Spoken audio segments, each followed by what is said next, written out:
Hello students, welcome to your computer class. Now we were on the chapter number 1, computer system overview, and the topic was the software. What is the software? Software is a program, instructions, lines of code that your processor execute, run, right?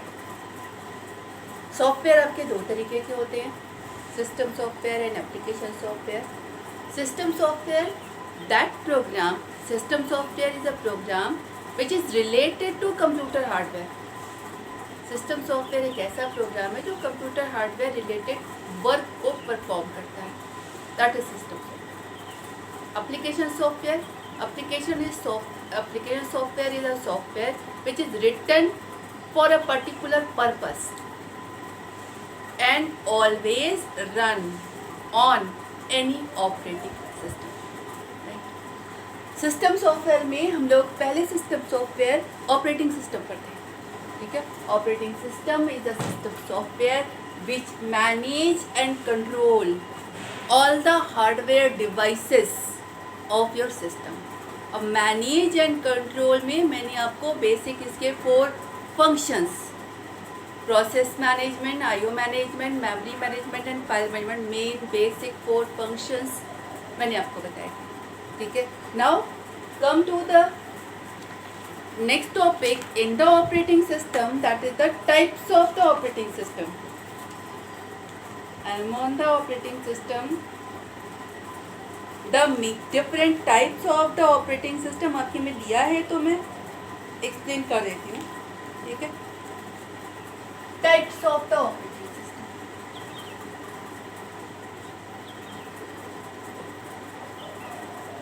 First, single user,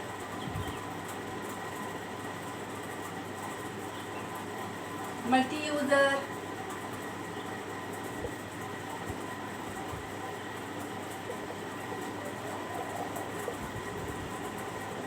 multi-user, multi-programming,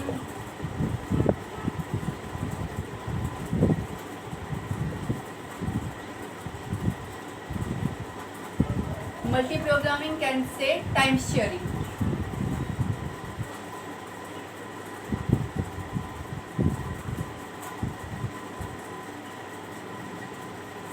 Multitasking,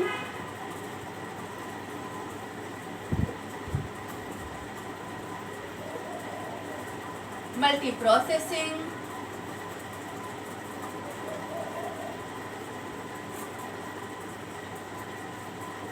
real time and distributed.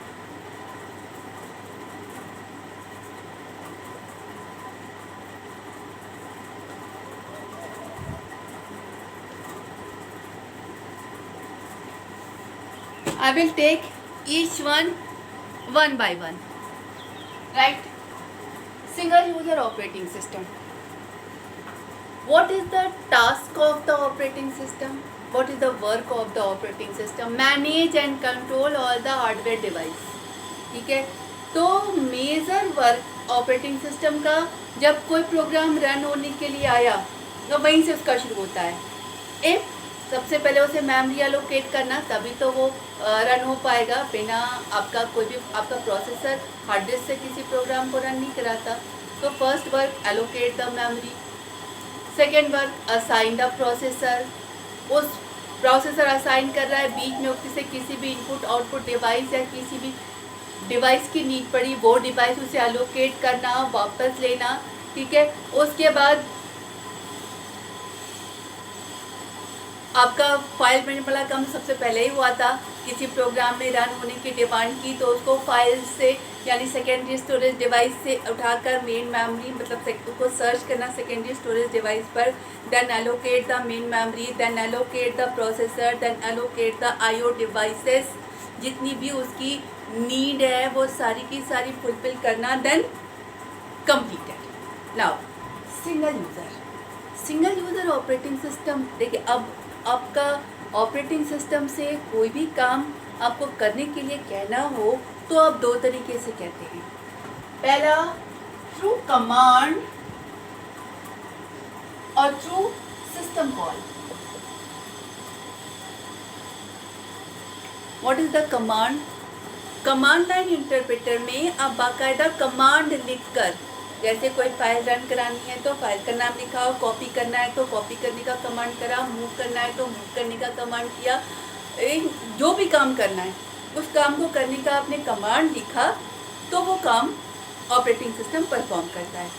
GUI में यही काम आप graphical करते हैं, file को खोलना है, file पर आइकॉन पे क्लिक किया, सेव करना है, सेव बटन पे क्लिक किया, ओपन करना है, ओपन बटन पे क्लिक किया, GUI तरीके से। अब सिस्टम कॉल क्या होता है कि what is the operating system? Operating system is a program, ठीक है। अब वो ढेर सारे काम कर रहा है hardware related.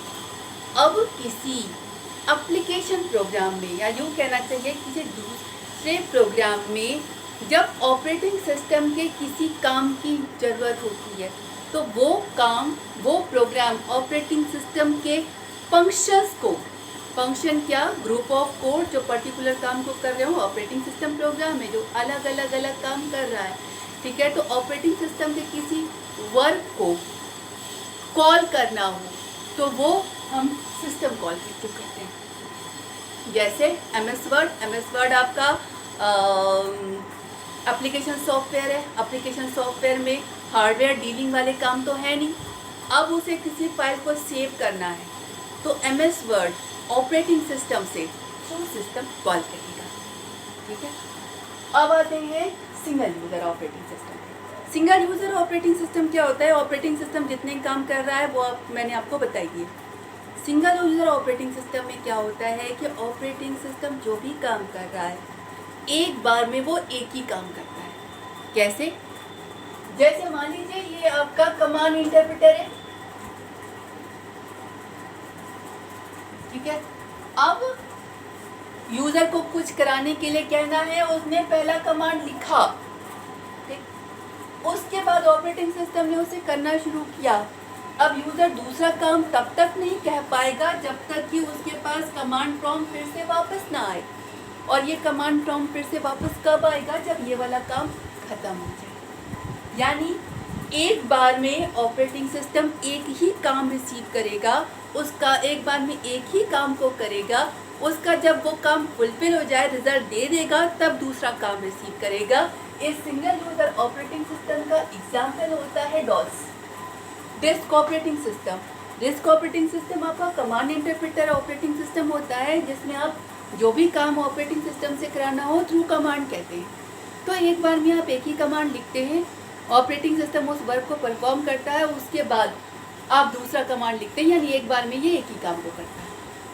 Now multi user operating system. Multi user operating system क्या होता है कि आपका ऑपरेटिंग सिस्टम मल्टीपल यूज़र से ढेर सारे अलग अलग काम रिसीव करता है, सबको एक साथ परफॉर्म करता है, और जिस यूज़र ने जो रिक्वेस्ट भेजी उस काम का रिजल्ट उस यूज़र को ट्रांसमिट करता है, ठीक है। देखिए, मल्टी यूज़र का मतलब ये नहीं है कि एक ही मशीन पर 4-5 लोग बैठ जाएं तो आपका ऑपरेटिंग सिस्टम सिंगल यूज़र से मल्टीपल यूज़र बन जाएगा। Multi user means operating system receive multiple task from different user. अब ये कैसे पॉसिबल है? This is possible through network. मान लीजिए ये आपका नेटवर्क है और different user are connecting with this machine. अब हर यूज़र के पास केवल एक मॉनिटर, कीबोर्ड और माउस है।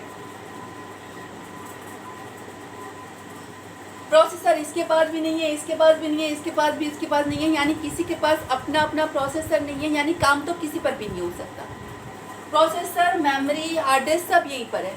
अब जिसको भी जो काम कराना हो अपने आईओ डिवाइस से नेटवर्क के थ्रू सबके सब यहाँ पर अपना वर्क भेज रहे हैं। This machine which has the multi user operating system receiving the task from different users, अलग अलग टास्क रिसीव कर रहा है, ठीक है, वर्क परफॉर्म कर रहा है। उसके बाद जिस यूज़र ने जो रिक्वेस्ट भेजी है, जो भी काम भेजा है, उस काम का रिजल्ट उस यूज़र को ट्रांसमिट करेगा। अब यहाँ पर ये जो ऑपरेटिंग सिस्टम है एक बार में ढेर सारे वर्क रिसीव कर रहा है और सबको परफॉर्म कर रहा है, that is multi user operating system.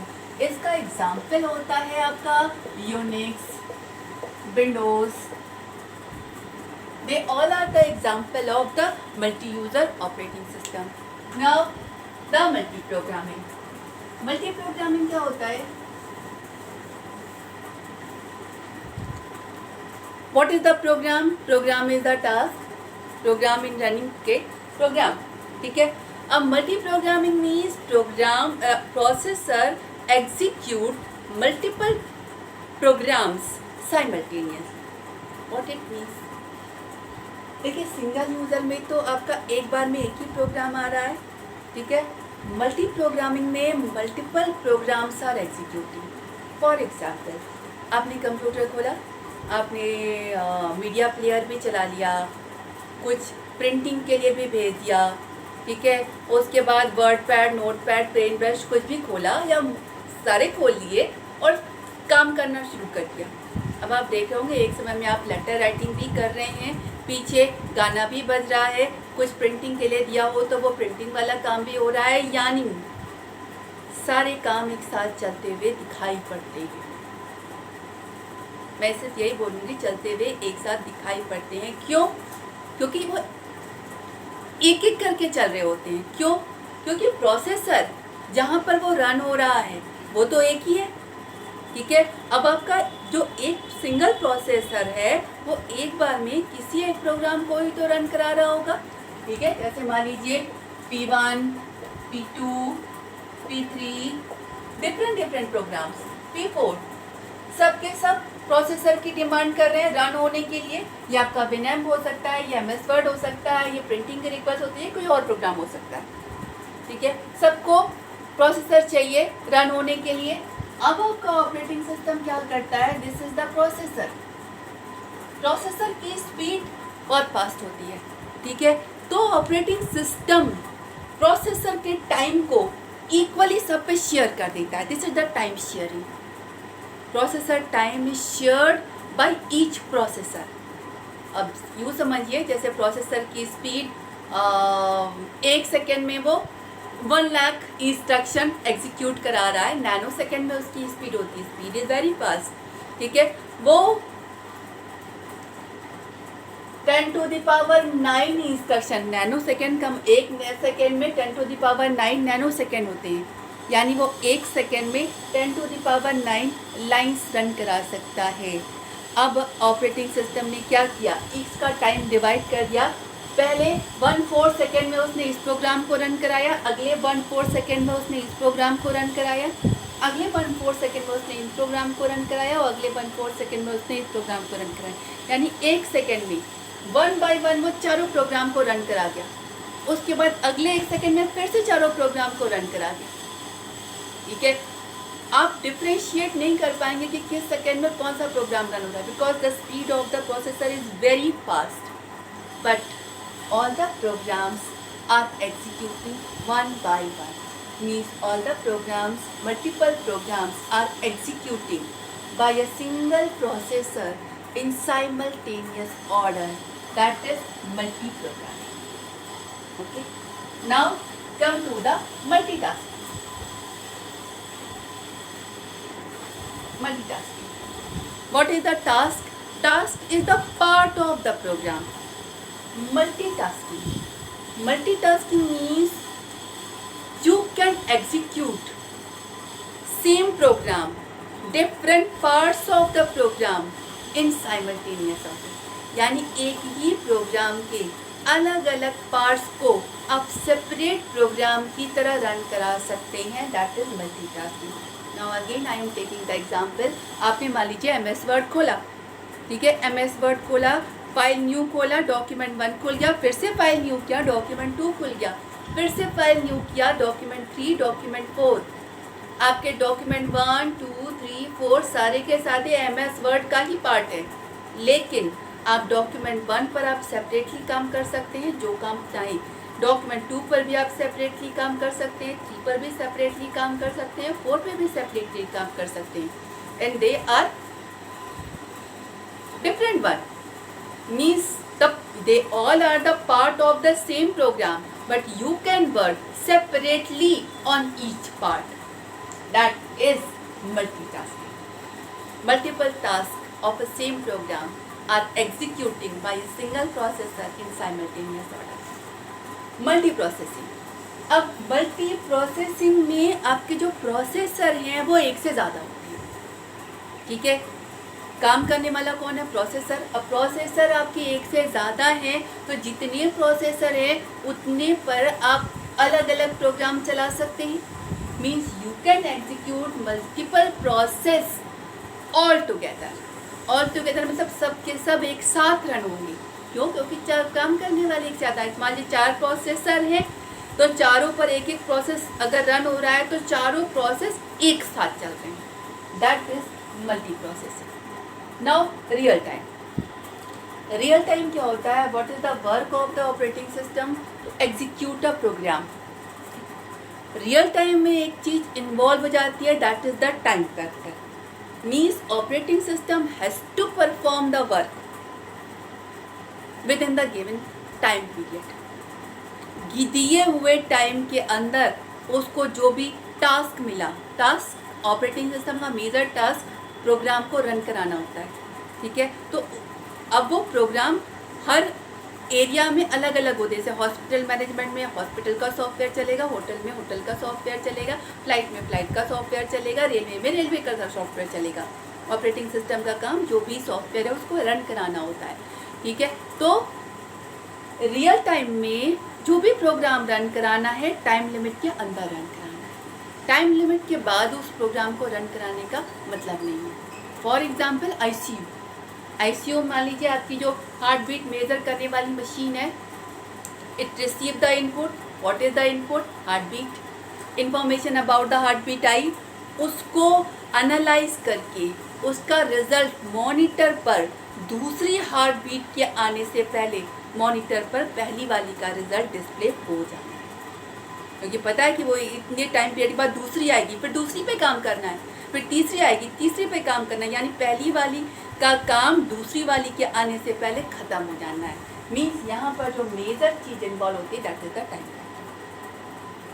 Distributed in the complete network one, we'll take in the next class. Okay, thank you.